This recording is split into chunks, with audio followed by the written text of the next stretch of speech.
Maharashtra CM పీఠం అనిశ్చితి తొలగింది. మహాసీఎం పీఠం బీజేపీకే దక్కనుంది. మహారాష్ట్ర సీఎంగా దేవేంద్ర ఫడ్నవీస్ కు హైకమాండ్ గ్రీన్ సిగ్నల్ ఇచ్చినట్లు తెలుస్తోంది.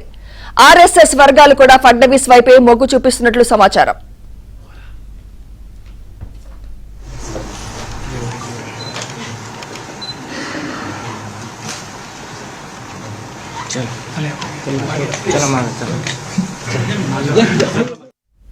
మరోవైపు ఏక్నాథ్ షిండే, అజిత్ పవార్ డిప్యూటీ సీఎంలుగా బాధ్యతలు చేపట్టనున్నట్లు తెలుస్తోంది.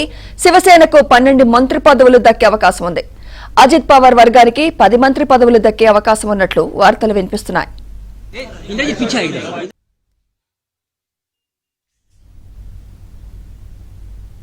ఇదే అంశంపై మరింత సమాచారం మా ఢిల్లీ బ్యూరో చీఫ్ కృష్ణ అందిస్తారు. కృష్ణ,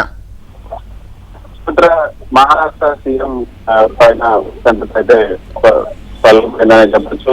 మరికొద్ది సేపట్లో దీనికి సంబంధించిన కూడా బీజేపీ నేతలు చేయబోతున్నారు.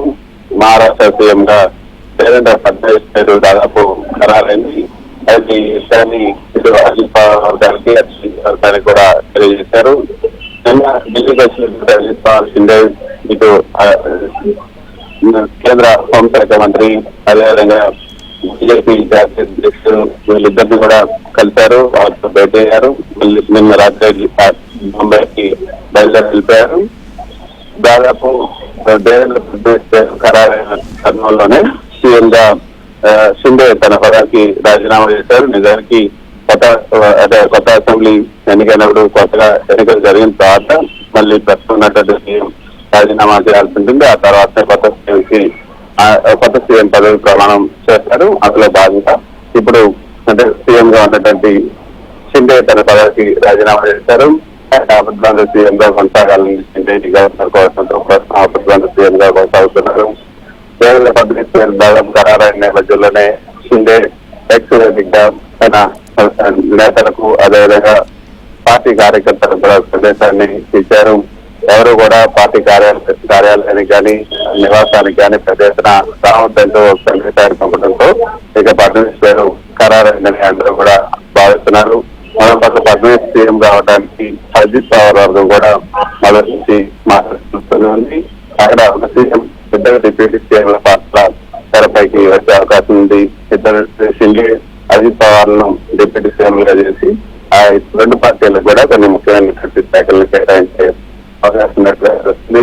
అయితే మొదట 2.5 సంవత్సరాలు షిండే వర్గానికి 2.5 సంవత్సరాలు బీజేపీకి సీఎం పదవులని షిండే వర్గం సంబంధించిన నేతలు కోరారు. అయితే బీజేపీ అధిష్టానం కానీ ఆర్ఎస్ఎస్ కానీ అందుకు అంగీకరించలేదని సమాచారం.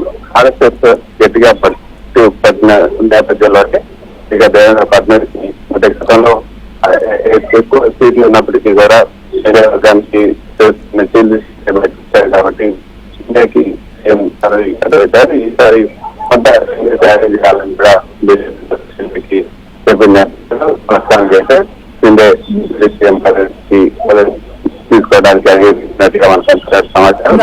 దేవేంద్ర ఫడ్నవీస్ సీఎంగా ఆయన పేరును మరికొద్ది సేపట్లోనే అధికారికంగా వాళ్ళకి ఇచ్చే అవకాశం ఉంది. Thank you Krishna.